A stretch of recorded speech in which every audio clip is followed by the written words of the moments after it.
ذاکر احمد رضوی صاحب سے کہ تشریف لائیں اور تلاوت کلام ربانی سے مجلس کا آغاز فرمائیں۔ بر محمد و آل محمد صلوات۔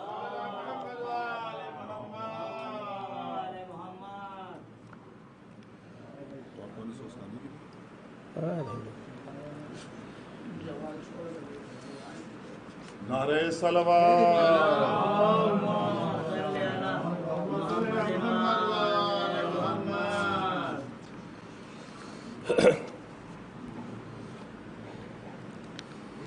اعوذ باللہ من الشیطان اللعین الرجیم بسم اللہ الرحمن الرحیم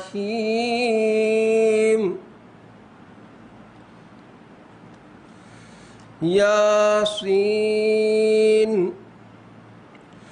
والقرآن الحکیم انک لمن المرسلین علی صراط مستقیم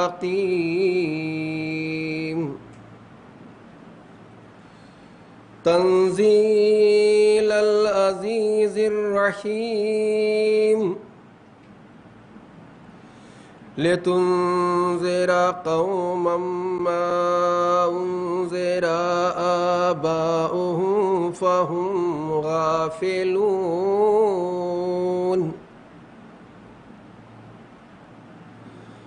لقد حق القول على أكثرهم فهم لا يؤمنون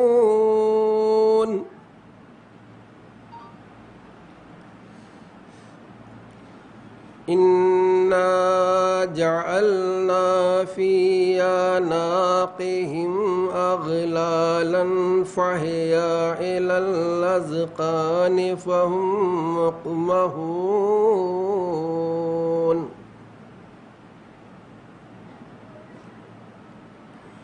وجعلنا من بين أيديهم صدا ومن خلفهم صدا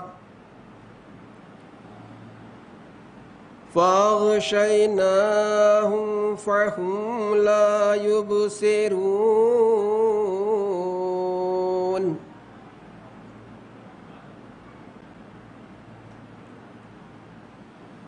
وسواء عليهم أأنذرتهم أم لم تنذرهم لا يؤمنون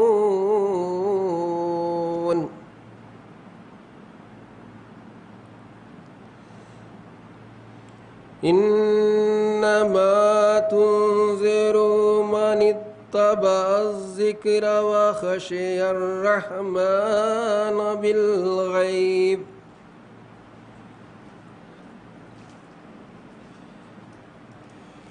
فبشره بمغفرة وأجر كريم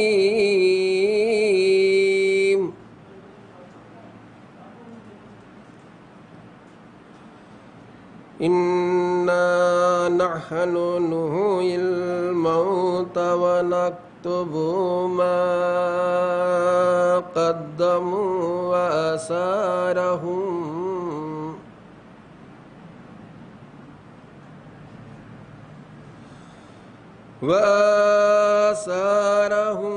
وكل شيء أحصيناه في إمام مبين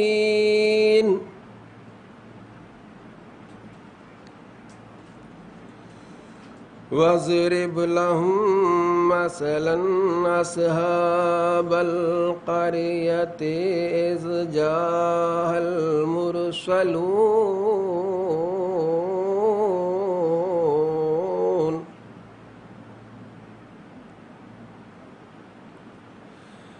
إذ أرسلنا إليهم اثنين فكذبوهما فعززنا بثالث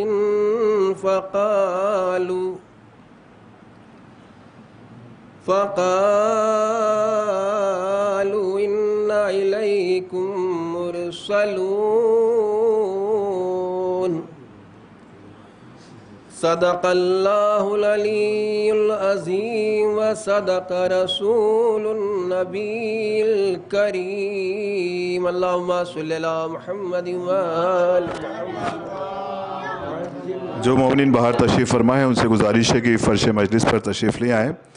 تلاوت کلام پاک سے مجلس کا آغاز ہو چکا ہے۔ میں گزارش کر رہا ہوں وفا صلی اللہ علیہ وسلم کی تشریف لائیں اور بارگاہ اہل بیت علیہ السلام میں منظوم خراج عقیدت پیش کریں۔ وفا صلی اللہ علیہ وسلم تشریف لائیں۔ صلوات۔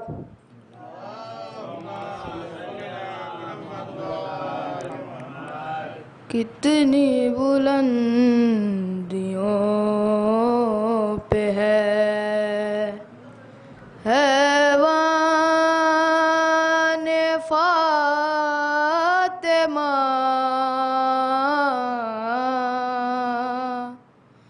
روح الامین ہے صورت دربار فاطمہ،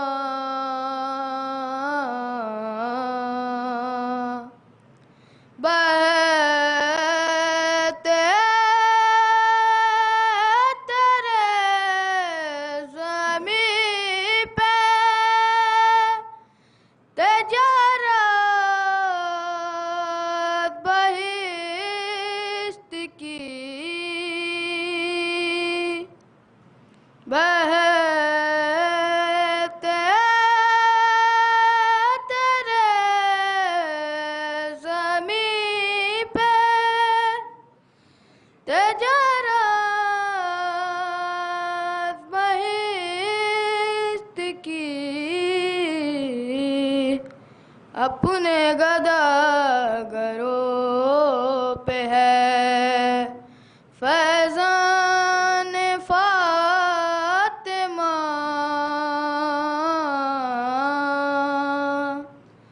کتنی بلندیوں پہ ہے، کیسے کروں تمید حسن اور حسین میں، کیسے کروں تمید حسن اور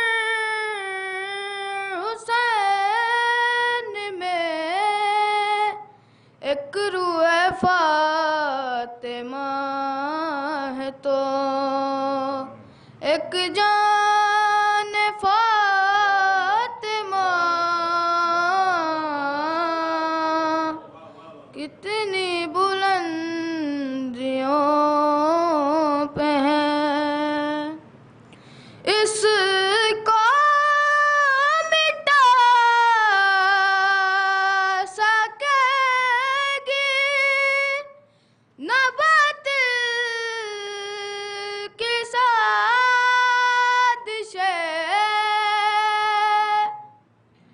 اس کو مٹا سکے گی نہ باطل کی سازشیں،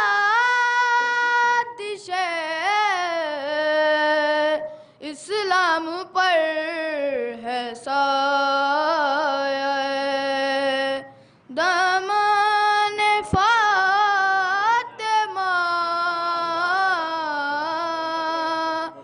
کتنی بلندیوں پہ ہے، نعرہ صلوات۔ ماشاءاللہ وفا صلی اللہ علیہ وسلم آپ کے سامنے منظوم خراج عقیدت پیش کر رہے تو میں گزارش کروں جناب شاہور صاحب تشریف لائیں، اور اس کے بعد جمع سال خطیب اہل بیت جناب علی انوار جعفری صاحب جو کہ ہم لوگوں کے درمیان آ چکے ہیں مجلس کو خطاب کریں گے۔